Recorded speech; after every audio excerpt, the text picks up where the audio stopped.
नमस्कार. मराठमोळी जीवन चॅनलमध्ये तुम्हा सगळ्यांचं मनापासून खूप खूप स्वागत. आज आपण अख्खा मसूर कसा बनवायचा ही रेसिपी बघणार आहे. त्यासाठी मी रात्रीचे मसूर इथे भिजत घातले होते. त्यामुळे काय होतं, रात्रीचं कोणतेही कडधान्य भिजत घातले ना की चांगले टम फुगले जातात आणि कुचचार राहत नाही. तर मसूर इथे भिजून अगदीच 2-3 पाण्याने स्वच्छ मी इथे धुवून घेतलेली आहे.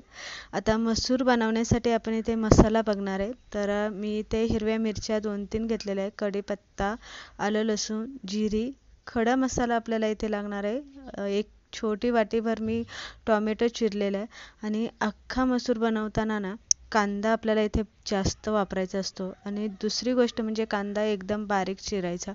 कोथिंबीर इथे चिरून घेतलेले. त्यानंतर ना मसाले आपण इथे कोणते घालणार आहेत ते बघणार आहे. आता इथे मी बाहेरचा कोणताही मसाला घालणार नाही, तर जो घरी बनवलेला आहे तोच मी सगळ्यात जास्त वापरणार आहे. तर जो खडा मसाला आपण म्हणजेच मालवणी मसाला जो आपण घरी बनवून घेतलेला आहे तो मी इथे 2 चमचे घेतलेले. एक छोटा चमच्याभर मी इथे लाल तिखट घेतलेले आहे. त्यानंतर गोडा मसाला मी इथे अर्धा चमचा घेतलेला आहे. गरम मसाला मी इथे अर्धा चमचा घेतलेला आहे. हळद इथे मी अर्धा चमचा घेतलेला आहे आणि हिंग मी अर्ध्या चमच्यापेक्षा थोडंसं कमी घेतलेलं आहे. तर इथे मी कांदा लसूण मसाला जो आहे तो सुद्धा इथे 1 चमचा घेतलेला आहे. त्यानंतर हिरव्या मिरच्या आपल्याला इथे 2-3 वाटणामध्ये घालून घ्यायच्या आहे. 2-3 हिरव्या मिरच्या मी इथे तोडून घेतलेल्या आहे. आलं आणि लसूण आपल्याला यामध्ये घालून घ्यायचं आणि 3 टोमॅटो मी इथे चिरून घेतलेले 1 वाटीभर ते आपल्याला यामध्ये घालायचं. पाणी न घालता याची बारीक अशी आपल्याला पेस्ट इथे करून घ्यायची. टोमॅटोची पेस्ट बनवून तयार झालेली आहे आणि इथे आपलं मसूरसुद्धा मी इथे चांगली भिजून घेतलेली, ती तुम्हाला पहिलं सांगितलेले. त्यानंतर आपण इथे मसाला चांगला परतून घ्यायचा आहे. तेल आपण थोडंसं इथे जास्त वापरणार आहे. तेल गरम झालं की त्यामध्ये मी इथे जिरी घेतलेली, 1 मोठा चमचा मी इथे जिरी घेतलेली. थोडीशी जिरी तडतडली की खडा मसाला आपल्याला त्यामध्ये घालून घ्यायचा. आता खडा मसाल्यामध्ये आपण काय काय घालतो हे अनेकदा मी तुम्हाला इथे सांगितलेलं आहे. आणि कांदा आपल्याला इथे जितका शक्य होईल तितका तो आपल्याला इथे बारीक चिरून घ्यायचा आहे. अख्खा मसूर बनवताना कांद्याचा वापर सगळ्यात जास्त केला जातो. कांदा आपल्याला जास्त लालसर असा परतून घ्यायचा नाही, पण तेलामध्ये तो चांगला शिजला पाहिजे इथपर्यंत आपल्याला तो तेलामध्ये शिजवून घ्यायचा. कांदा इथे शिजवताना सारखा अधनं-मधनं हलवत राहायचा, म्हणजे एकसारखा कांदा शिजला जातो आणि कोणतीही बाजू जास्त लालसर किंवा काळपट होत नाही, कांदा जळला जात नाही. कांदा इथे जास्त लाल करायचा नाही, कारण मसाला आपण इथे ग्रेव्हीसारखा इथे शिजवून घेणार आहे. तर तुम्ही इथे बघू शकताय सारखा मी कांदा इथे हलवते, त्यामुळे एकसारखा शिजला गेलेला आहे.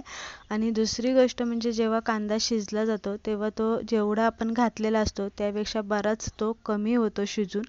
तर इथे कांद्याचा कलर जो आहे तो पूर्ण इथे बदलला गेलेला आहे. त्यानंतर जी आपण आलं लसूण हिरवी मिरची आणि टोमॅटोची जी आपण इथे ग्रेव्ही करून घेतलेली आहे ती आपल्याला यामध्ये घालून घ्यायची. व्यवस्थित ते आपल्याला तेलामध्ये हलवून घ्यायची, मिक्स करायची. 2 मिनिटभर आपल्याला ती चांगली शिजवून द्यायची आणि त्यानंतर घेतलेला सगळा मसाला आपल्याला इथे एकदमच घालून घ्यायचा आहे. थोडा नंतरनं थोडा आधी असं काही न करता सगळा एकत्र मी घालून घेतलेला आहे. चवीप्रमाणे आपल्याला यामध्ये मीठ घालून घ्यायचं आहे आणि त्यानंतर इथे थोडंसं आपल्याला पाणी घालून घ्यायचं आहे, कारण आपल्याला ही ग्रेव्ही जी आहे ना ती शिजून घ्यायची आहे. अगदी जसं आपण ढाब्यावर ते अख्खा मसूर बनवला जातो अगदी त्या पद्धतीने आपण ही इथे रेसिपी बघतोय. तर पाणी टाकून व्यवस्थित हलवून घेतला की आपल्याला साधारणतः 5-6 मिनटं बारीक गॅसवरती आपल्याला मसाला चांगला शिजवून घ्यायचा आहे. इथे तुम्ही बघू शकता मसाला चांगला शिजला गेलेला आहे. टोमॅटोचा पूर्ण गाळ झालेला आहे आणि कांदा जो आहे तो कांदा अजिबात यामध्ये दिसत नाही आहे.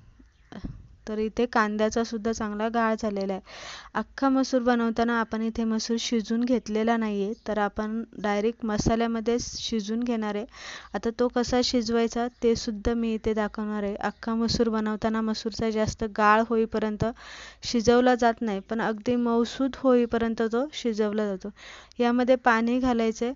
आत्ता जर इथे पाणी जास्त वाटत असलं तरी मसूर शिजल्याच्या नंतरनं मसूर जो आहे तो असा घट्टसर मसाल्यासारखा होणार आहे. शिजण्यासाठी आपल्याला इथे पाणी घालायचं आहे.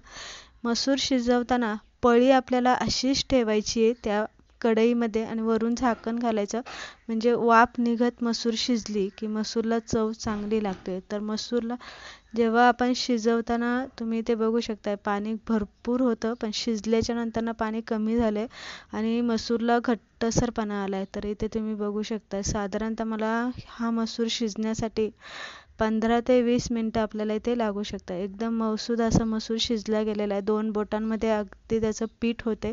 कलर सुद्धा खूप छान आलेला आहे. त्यानंतर आपण इथे तुपाचा तडका घालून घेणार आहे. इथे मी 4 चमचे छोटे जे तूप घालून घेतलेले, म्हशीचं तूप असल्यामुळे ते पांढरं दिसतंय. तूप गरम झालं, ठेचलेला लसूण आणि जिरी आपल्याला यामध्ये घालून घ्यायची.